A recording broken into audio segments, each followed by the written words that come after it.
Assalamualaikum, Walaikum Mr. assalam. Danish. Yeah. You left one of Pakistan's largest traditional currency exchanges to lead Facet, Yeah.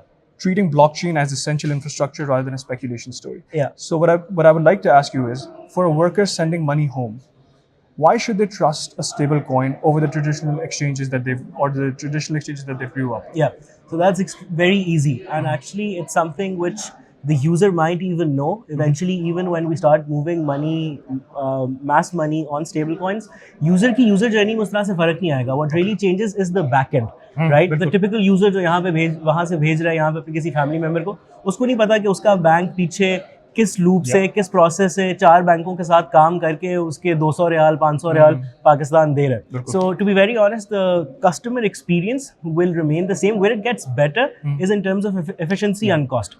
जो पहले cost करता था, bank को time लगता था 3 से 4 दिन डिफरेंट मल्टीपल बैंक्स के थ्रू वो पैसे यहाँ पे आते थे. ऑल्दो कस्टमर के लिए इंस्टेंटेनियसली यहाँ पे लोकल प्री फंडेड अकाउंट से उसकी डिसबर्समेंट हो जाती थी, लेकिन बैंक्स को फिर भी 3-4 दिन लगते थे उस लिक्विडिटी को मैनेज करने के लिए, पैसे को यहाँ से दूसरे मुल्क से तीसरे मुल्क इवेंचुअली पाकिस्तान में लाने के लिए. द सेकंड अगेन जिससे कस्टमर को डायरेक्टली फर्क पड़ेगा, that will be the cost of remittances. So according to multiple global reports by the World Economic Forum UN, the cost of average remittances across the world is still somewhere from 4 to 6%, which is insanely high when you compare what blockchain makes possible, where transactions are near instantaneous and almost zero cost. So, I hope you answered your question. No, that absolutely does answer my question. And finally, what would you say about the summit that Cedar has arranged? I think it's an absolutely great initiative. We need जितने ज़्यादा Cedar हो जाए पाकिस्तान में उतने कम है.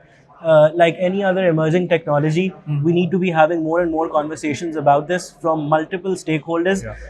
Regulators should be working with entrepreneurs should be working with local companies. It's an entire ecosystem, right? You obviously understand it. So I believe Allied Bank and Cedar and LUMS, all three of them, this is an amazing initiative, and I hope we can see more and more of similar initiatives go around in Pakistan all over. Chale, that sounds great. Thank you so much for your time. Thank you. आप अपना ढेर सारा ख्याल रखें.